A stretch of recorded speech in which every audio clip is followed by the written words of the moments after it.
Hello friends, எல்லோரும் எப்படி இருக்கீங்க? இன்றைக்கி நம்ம வீடியோவில் 5 வகையான பகோடா ரெசிபீஸ் தான் பார்க்க போகிறோம். இதுக்கு முன்னாடி நம்ம 5 வகையான போண்டா ரெசிபீஸ் போட்டிருந்தோம். அதை வந்து நிறைய பேர் பார்த்து ரொம்ப லைக் பண்ணி 1 மில்லியனுக்கு மேலே வியூஸ் போயிட்டுருக்கு. இன்னமும் நிறைய பேர் லைக் பண்ணி பார்த்துட்டு தான் இருக்காங்க. அந்த வீடியோட லிங்க் நான் டிஸ்கிரிப்ஷனில் கொடுக்குறேன். அந்த வீடியோவும் போய் பாருங்கள். இப்போ 5 வகையான பகோடா எப்படி செய்கிறதுன்னு பார்க்கலாம். ஒவ்வொரு பகோடாவுமே பார்த்தீங்கன்னா கண்டிப்பாக ரொம்பவே வித்தியாசமாக இருக்கும். ஒவ்வொரு பகோடாவும் வேறு மாதிரி டேஸ்ட்லேயும் நல்ல டிஃப்ரெண்ட்டாகவும் இருக்கும். கண்டிப்பாக நீங்கள் 5 வகையான பகோடாவையும் ட்ரை பண்ணுவீங்க. அந்த அளவுக்கு நல்லா டேஸ்டியாக இருக்கும். வாங்க இப்போ 5 வகையான பகோடா எப்படி செய்கிறதுன்னு பார்க்கலாம். மீடியம் சைஸில் இருக்கிற வெங்காயம் 4 பெரிய வெங்காயம் எடுத்து வச்சுருக்கேன். இதை வந்து நல்லா மெல்லிஸாக கட் பண்ணிக்கணும். நம்ம பாருங்கள், வெங்காயம் வந்து நான் நல்லா மெல்லிஸாக கட் பண்ணி வச்சுருக்கேன். ஃபஸ்ட்டு வெங்காயத்தை நம்ம கையிலேயே நல்லா பொடியாக அப்படி பண்ணிக்கணும். அதாவது கட் பண்ணியிருக்கும் பொழுது நல்லா ஒட்டி இருக்கும் இல்லையா? இப்போ நம்ம வந்து கையில் அப்படியே பிரித்து விட்டோம்னா நல்லா உதிராக வந்துடும் வெங்காயம். இப்படி பண்ணும் பொழுதே நம்ம கூட கொஞ்சம் உப்பு சேர்த்துக்கிட்டோம்னா இன்னும் கொஞ்சம் நல்லா வசதியாக இருக்கும். உப்பு வந்து தேவையான அளவுக்கு இப்போ நான் ஆட் பண்ணிக்கிறேன். இப்போது உப்போடு சேர்த்து நம்ம வெங்காயத்தை மிக்ஸ் பண்ணும்போது வெங்காயத்தில் இருக்கிற தண்ணி எல்லாம் கூட நமக்கு தனியாக பிரிஞ்சு வரும். பார்த்திங்கன்னா மேக்ஸிமம் நான் வெங்காயத்தை தனித்தனியாக பிரிச்சுட்டேன் பாருங்கள். வெறும் மிளகாய் தூள் வந்து நான் ஆட் பண்ணிக்கிறேன். காரம் வந்து எவ்வளோ தேவையோ அந்த அளவுக்கு நம்ம பார்த்து போட்டுக்கிட்டால் போதும். கொஞ்சமாக சீரகத்தூள், கரம் மசாலா தூள் கொஞ்சம் போட்டுக்கிறேன். நல்லா டேஸ்ட்டாக இருக்கும் பக்கோடா சாப்பிட்றதுக்கு கரம் மசாலா ஆட் பண்ணிங்கன்னா. லைட்டாக ஒரு சிட்டிகை சோடா உப்பு ஆட் பண்ணிக்கிறேன். இப்போது இது எல்லாத்தையும் சேர்த்து நல்லா மிக்ஸ் பண்ணிடலாம். பாருங்கள், நல்லா மிக்ஸ் பண்ணிட்டேன். கடலை மாவு எடுத்து வச்சுருக்கேன். எப்போவுமே நம்ம கடையில் ஃப்ரெஷ்ஷாக கடலை மாவு வாங்கிட்டு வந்தாலும் வீட்டில் ஒரு முறை நம்ம சலிச்சிக்கிறது ரொம்ப நல்லது. இப்போ நான் கடலை மாவை சலிச்சு எடுத்து வச்சுருக்கேன். கடலை மாவு வந்து நம்ம கொஞ்சம் கொஞ்சமாக போட்டு மிக்ஸ் பண்ணணும். மொத்தமாக போட்டு மிக்ஸ் பண்ணிடக்கூடாது. ஏன்னா நம்ம இப்போ பக்கோடா போட போகிறோம். அதனால் கடலை மாவு வந்து கொஞ்சமாக தான் நம்ம சேர்க்கணும். தண்ணியெல்லாம் ஆட் பண்ணவே வேணாம். வெங்காயத்துலேயே தண்ணி இருக்கிறதுனால நம்ம தண்ணி எதுவுமே சேர்க்காம அப்படியே கொஞ்சம் கொஞ்சமாக கடலை மாவு போட்டு நம்ம மிக்ஸ் பண்ணிகிட்டே இருக்கணும். நிறைய கடலை மாவு போட்டோம்னா போண்டா மாதிரி வந்துடும். அதனால் கொஞ்சம் கொஞ்சமாக போட்டு நம்ம மிக்ஸ் பண்ணணும். பாருங்கள், நான் கடலை மாவு கொஞ்சம் கொஞ்சமாக போட்டு நான் பகோடா பதத்துக்கு மிக்ஸ் பண்ணியிருக்கேன். எப்படி பகோடா பதத்துக்கு வந்திருக்குன்னு சொல்லிட்டு நீங்கள் தெரிஞ்சுக்கிறீங்க அப்படின்னு பார்த்தோம்னா, கொஞ்சம் எடுத்து எண்ணெயில் போட்டால் இந்த மாதிரி கொஞ்சம் உதிராக அப்படி போடணும். வெங்காயத்தில் பார்த்தோம்னா மாவு மிக்ஸ் ஆன மாதிரியே தெரியாது. அதனால் நிறைய பேர் என்ன பண்ணுவாங்கன்னு பார்த்தீங்கன்னா நிறைய கடலை மாவு எடுத்து போட்டுருவாங்க. அப்படி போட்டோம்னா எண்ணெயில் போட்டு பொரிச்சு எடுக்கும்பொழுது அது போண்டா மாதிரி வந்துடும். கொஞ்சம் பார்க்குறதுக்கு கடலை மாவு வெங்காயத்தில் ஒட்டாத மாதிரி தான் இருக்கும். ஆனால் நம்ம எண்ணெயில் போட்டு பொரிச்சு எடுத்தோம்னா கரெக்டாக பகோடா பதத்துக்கு வந்துடும். எண்ணெய் வந்து நான் கடாயில் வச்சுருந்தேன். எண்ணெய் வந்து கடாயில் நல்லா சூடு ஏறிடுச்சு. இப்போது இந்த சூடான எண்ணெயை நம்ம மிக்ஸ் பண்ணி வச்சுருக்கிற அந்த பகோடாவில் போட்டுடலாம். ஏன்னா ஒரு கரண்டி எண்ணெயை சூடு பண்ணி நம்ம இதில் மிக்ஸ் பண்ணோம்னா பகோடா வந்து நல்லா மொறுன்னு சூப்பராக வரும். இப்போது நல்லா மிக்ஸ் பண்ணிக்கலாம். எவ்வளோக்கு எவ்வளோ நல்லா எண்ணெய் சூடாக இருக்கோ அந்த அளவுக்கு நல்லா வரும் பகோடா. நல்லா சூடான எண்ணெயை ஆட் பண்ணிக்கோங்க. எண்ணெய் வந்து நல்லா சூடேறிடுச்சு. இப்போ நம்ம மிக்ஸ் பண்ணி வச்சுருக்கிற இந்த பகோடா மிக்சரை எடுத்து நம்ம எண்ணெயில் விட்டுடலாம்.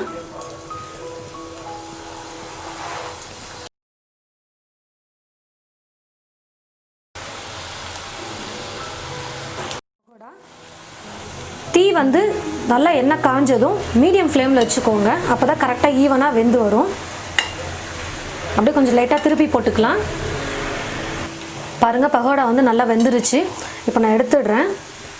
இது போல் ஒரு கரண்டி வச்சுக்கிட்டிங்கன்னா நம்ம எடுத்து போகிறதுக்கு நல்லா வசதியாக இருக்கும். எண்ணெய்லாம் ஃபுல்லாக நல்லா ட்ரை ஆகிடும். இதே போல் மீதி இருக்கிற எல்லா மாவையும் நம்ம பகோடாவாக செஞ்சு எடுத்துடலாம். பகோடா செஞ்சு முடிச்சுட்டு ஸ்டவ் ஆஃப் பண்ணிவிட்டு அதுக்கப்புறமா கருவேப்பிலை கொஞ்சம் எடுத்துகிட்டு இப்படி எண்ணெயில் பொரித்து எடுத்துக்கோங்க. நம்ம செஞ்சு வச்சுருக்கிற பகோடா மேலே இந்த கருவேப்பிலையை போட்டுக்கிட்டோம்னா ரொம்ப சூப்பராக இருக்கும்.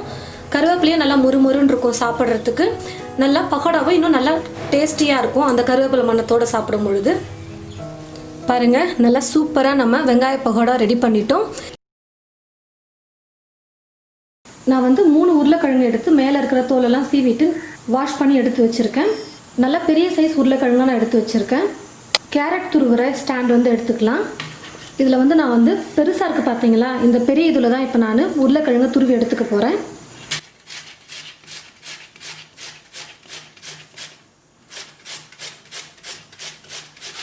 பாருங்கள், எடுத்திருந்த உருளைக்கிழங்கு எல்லாமே நான் வந்து துருவிக்கிட்டேன். நான் பெரிய சைஸ் துருவலை வந்து துருவினதுனால பாருங்கள் நல்லா கொஞ்சம் பெருசாக இருக்குது.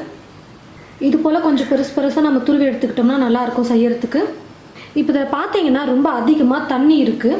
இந்த தண்ணியை ஃபஸ்ட்டு நம்ம வடித்து எடுத்துடணும். இப்படி தண்ணியோடு நம்ம போட்டோம்னா எண்ணெயில் ரொம்ப வெடிக்கும்.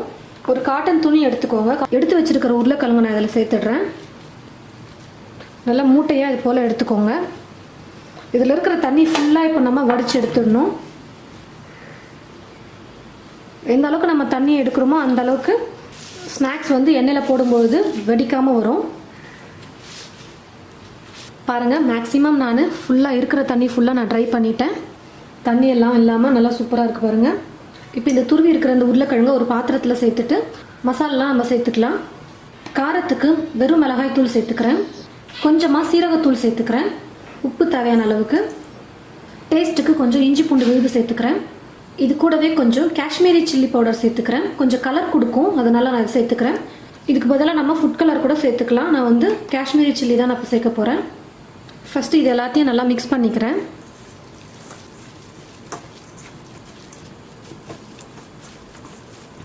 மசாலாலாம் போட்டு நல்லா மிக்ஸ் பண்ணதுக்கப்புறமா அரிசி மாவு கொஞ்சம் சேர்த்துக்கிறேன். நல்லா கிறிஸ்பியாக மொறு மொறுன்னு வரும். இது கூடவே கொஞ்சம் கடலை மாவு சேர்த்துக்கிறேன். இப்போ இது எல்லாத்தையும் சேர்த்து நல்லா மிக்ஸ் பண்ணி விட்டுக்கிறேன். நம்ம வெங்காய பக்கோடா எப்படி செஞ்சோமோ அது போல் தான் இப்போ நம்ம உருளைக்கிழங்கு வச்சு நம்ம செய்ய போகிறோம். கடலை மாவு வந்து கொஞ்சமாக நம்ம சேர்க்கணும். ரொம்ப அதிகமாக சேர்த்துட்டோம்னா போண்டா மாதிரி எண்ணெயில் வந்து ரவுண்டாக போடுற மாதிரி ஆகிடும். கடலை மாவு கொஞ்சமாக சேர்த்து நம்ம மிக்ஸ் பண்ணிக்கிட்டோம்னா எண்ணெயில் எடுத்து நம்ம கொஞ்சம் உதிராக இது போல் போடுறதுக்கு வசதியாக இருக்கும். இன்னும் கொஞ்சம் லைட்டாக நான் கடலை மாவு சேர்த்துக்கிறேன். கடலை மாவு வந்து கொஞ்சம் கொஞ்சமாக போட்டு மிக்ஸ் பண்ணோம்னா அந்த பதம் வந்து நமக்கு கரெக்டாக தெரியும். ஒரே முறை போட்டோம்னா அதுக்கப்புறம் ரொம்ப அதிகமாகிடுச்சுன்னா அதுக்கப்புறம் வேஸ்ட்டாக போய்டும், போண்டா மாதிரி வந்துடும். நல்லா மிக்ஸ் பண்ணிட்டேன் பாருங்கள். இப்போ நம்ம எடுத்து எண்ணெயில் போட்டு பொரிச்சு எடுக்கிறதுக்கு கரெக்டாக இருக்கும். பக்கோடா மாதிரி வரும் பாருங்கள். இந்த அளவுக்கு இருந்தால் போதும். கடாயில் எண்ணெய் ஊற்றி வச்சுட்டேன். எண்ணெயை நல்லா சூடேறிடுச்சு. இப்போ நான் வந்து மிக்ஸ் பண்ணி வச்சுருக்கிற உருளைக்கிழங்கு சின்ன சின்னதாக போட்டு பக்கோடா போல் பொரிச்சு எடுத்துக்கிறேன். நம்ம வெங்காய பக்கோடா எப்படி செய்வோமோ அது போல் செஞ்சாலே போதும். ஆனால் வெங்காயத்துக்கு பதிலாக நம்ம உருளைக்கிழங்கு போட்டு செய்கிறோம். ரொம்ப கொஞ்சம் வித்தியாசமாக டேஸ்ட்டாக சூப்பராக இருக்கும். உருளைக்கிழங்கா எண்ணெயில் போட்டதுமே நம்ம திருப்பக்கூடாது. கொஞ்சம் நேரம் வெந்ததுக்கப்புறமா நம்ம திருப்பி போட்டுக்கலாம். நல்லா வேகணும். வெந்து கொஞ்சம் கிறிஸ்பியாக வரும் பாருங்கள். அந்த மாதிரி நம்ம எடுத்தால் சாப்பிட்றதுக்கு நல்லாயிருக்கும். பாருங்கள், நல்லா வெந்து சூப்பராக வந்துருச்சு. இப்போ நான் எடுத்துக்கிறேன்.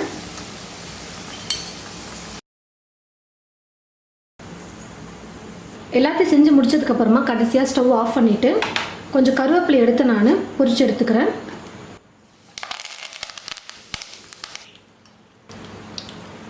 பாருங்கள், வெங்காய பக்கோடா மாதிரி நம்ம உருளைக்கிழங்கு வச்சு நம்ம சூப்பராக ரெடி பண்ணிட்டோம். எல்லாருக்குமே ரொம்பவே பிடிக்கும். நல்லா கிறிஸ்பியாக சூப்பராக செஞ்சுட்டோம் பாருங்கள்.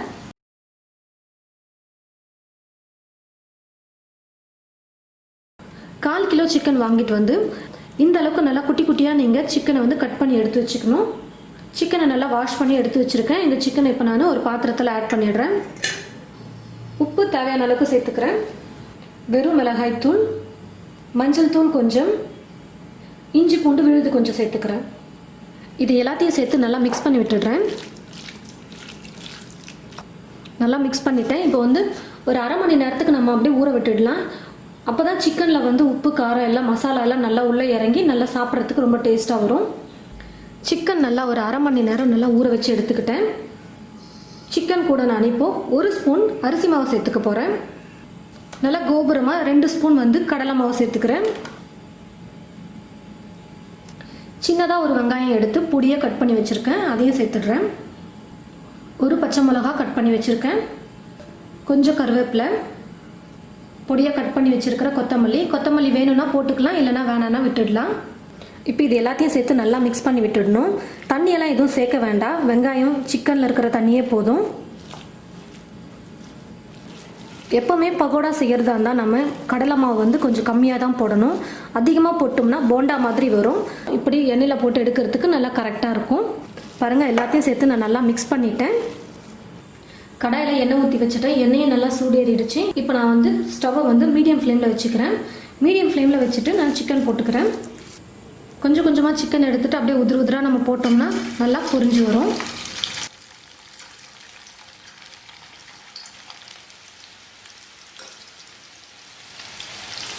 ஒரு நிமிஷமாவது சிக்கனை போட்டதுக்கப்புறமா நம்ம திருப்பி போடணும். உடனே திருப்பினோம்னா மசாலாலாம் பிரிஞ்சு வந்துடும். மீடியம் ஃப்ளேமில் ஃப்ளேம்லேயே வச்சு குக் பண்ணோம்னா மேலேயும் கலர் வந்து கொஞ்சம் லேட்டாக வரும், உள்ளேயும் சிக்கன் வந்து நல்லா வெந்து வரும். பாருங்கள் நல்லா கரெக்டான பக்குவத்துக்கு வெந்து வந்திருக்கு. இப்போ நான் எடுத்துடுறேன். கலரும் பாருங்கள் நல்லா கலர்ஃபுல்லாக வந்திருக்கு மேலேயும்.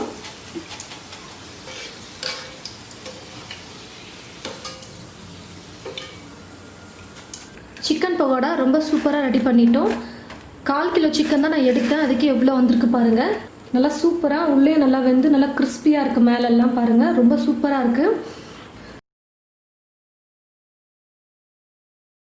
சவ் தோல் வந்து முள்ளாக இருக்கும், அதனால் மேலே வந்து ஃபஸ்ட்டு தோலை வந்து நல்லா சீவி எடுத்துக்கோங்க. தோல் சீவிட்டு சவ் வந்து நல்லா கழுவி எடுத்துக்கிட்டு அதுக்கப்புறமா கட் பண்ணி எடுத்துக்கோங்க. பாருங்கள் இதுக்குள்ளே விதை இருக்கும், இந்த விதையை நம்ம எடுத்துகிட்டு அதுக்கப்புறமா நம்ம துருவணும்.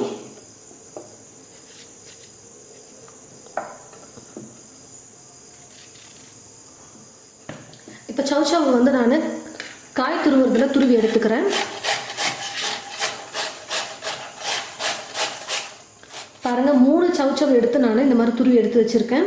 நம்ம சவ் துருவும் பொழுதே அதில் இருக்கிற தண்ணியெல்லாம் வந்துருச்சு பாருங்கள் வெளியில். இப்போ நான் இதை ஒரு பாத்திரத்தில் ஆட் பண்ணிக்கிறேன். தண்ணி இல்லாமல் வெறும் சவ் மட்டும் நான் அப்படியே எடுத்து ஆட் பண்ணிக்கிறேன். பிழிஞ்செல்லாம் எடுக்க வேணாம், சவ் அப்படியே நம்ம பிளேட்டில் வந்து எடுத்து ஒரு பாத்திரத்துக்கு சேஞ்ச் பண்ணிக்கலாம்.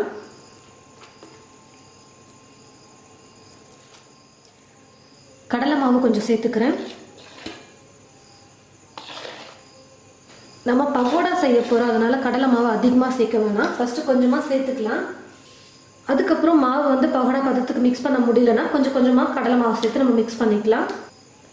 அரிசி மாவு மட்டும் நான் 3 சவுக்கு 2 ஸ்பூன் அளவுக்கு தான் நான் சேர்க்க போகிறேன். காரத்துக்கு வெறும் மிளகாத்தூள் சேர்த்துக்கிறேன். கொஞ்சம் கரம் மசாலா சேர்த்துக்கிறேன். உப்பு தேவையான அளவுக்கு சேர்த்துக்கிறேன். கொஞ்சமாக சீரகத்தூள் சேர்த்துக்கிறேன். கொத்தமல்லி கொஞ்சம் பொடியாக நறுக்கி இருக்கேன், கருவேப்பிலை கொஞ்சம் பொடியாக நறுக்கி எடுத்து வச்சுருக்கேன். இது ரெண்டையும் ஆட் பண்ணிக்கிறேன். இப்போ இது எல்லாத்தையும் நல்லா மிக்ஸ் பண்ணிக்கலாம். சவ்லேயே தண்ணி இருக்கிறதுனால நம்ம வந்து எக்ஸ்ட்ரா வந்து தண்ணி ஆட் பண்ண வேணாம்.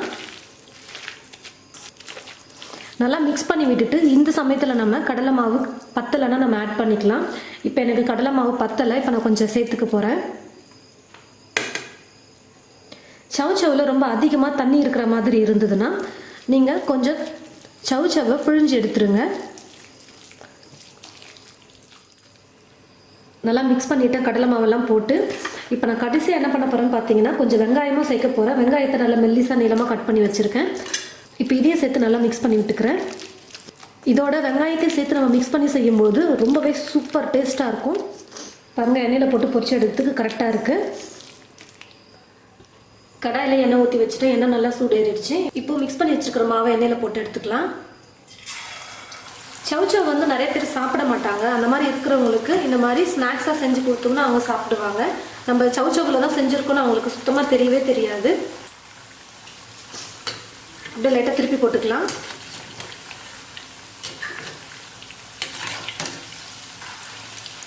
உங்களுக்கு மிளகா பொடி போடுறதுக்கு பதிலாக நீங்கள் பச்சை மிளகா கூட சேர்த்து செய்யலாம். நம்ம சவ்வில் செஞ்சுருக்கிறதுனால கொஞ்சம் நேரம் நல்லா வேகணும். நார்மலாக நம்ம வெங்காய பகோடா செய்கிறத விட இது கொஞ்சம் நேரம் எக்ஸ்ட்ரா வேக வச்சா தான் நல்லா வெந்து நல்லா டேஸ்ட்டாக வரும்.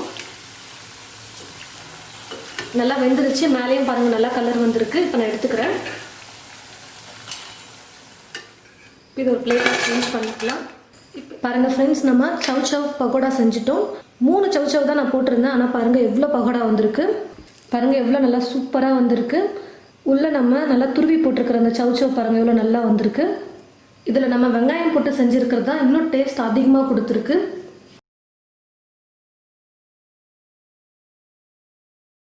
நான் வந்து முட்டைக்கோஸ் வந்து கொஞ்சம் எடுத்து கொஞ்சம் மெல்லிசாக கட் பண்ணி எடுத்து வச்சுருக்கேன் பாருங்கள். வெறும் மிளகாய்த்தூள் கொஞ்சம் சேர்த்துக்கிறேன். காரம் உங்களுக்கு எவ்வளோ வேணுமோ அந்த அளவுக்கு பார்த்து சேர்த்துக்கலாம். கரம் மசாலா கொஞ்சம் சேர்த்துக்கிறேன். சீரகத்தூள் கொஞ்சம், உப்பு தேவையான அளவு, இஞ்சி பூண்டு விழுது சேர்த்துக்கிறேன். ஃபுட் கலர் கொஞ்சமாக சேர்த்துக்கிறேன் நான். இது வந்து ஆப்ஷனல் தான், நீங்கள் வேணும்னா சேர்த்துக்கலாம், இல்லைன்னா விட்டுடலாம். கொஞ்சம் பார்க்க ரொம்ப கலர்ஃபுல்லாக இருக்கும், அதனால் நான் வந்து ஃபுட் கலர் கொஞ்சம் சேர்த்துக்கிறேன். முதல்ல இதை எல்லாத்தையும் சேர்த்து நல்லா மிக்ஸ் பண்ணி விட்டுடலாம். கோஸ்லேயே கொஞ்சம் ஈரப்பதம் இருக்கும், அதனால் ஃபஸ்ட்டு நம்ம மசாலாவெல்லாம் மிக்ஸ் பண்ணிக்கிட்டு அதுக்கப்புறமா கடலை மாவு அரிசி மாவு நம்ம சேர்த்துக்கலாம். அரிசி மாவை ஆட் பண்ணிக்கிறேன். கடலை மாவு சேர்த்துக்கிறேன். கடலை மாவை விட அரிசி மாவு கொஞ்சம் கம்மியாகவே சேர்த்துக்கோங்க. இப்போ இது ரெண்டுத்தையும் சேர்த்து நல்லா மிக்ஸ் பண்ணிக்கிறேன்.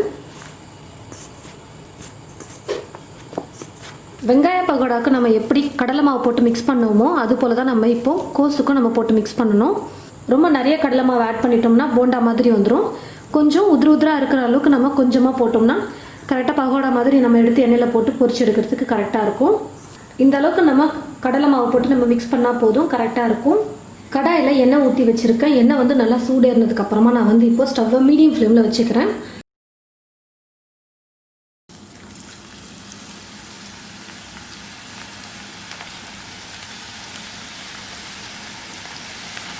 தீ வந்து மீடியம் ஃப்ளேமில் வச்சுட்டே நம்ம குக் பண்ணிக்கலாம். அப்போ தான் வந்து கோஸ் வந்து நல்லா வெந்து வரும். பாருங்கள், நல்லா வெந்து வந்திருக்கு. இப்போ நான் வந்து எடுத்துடுறேன்.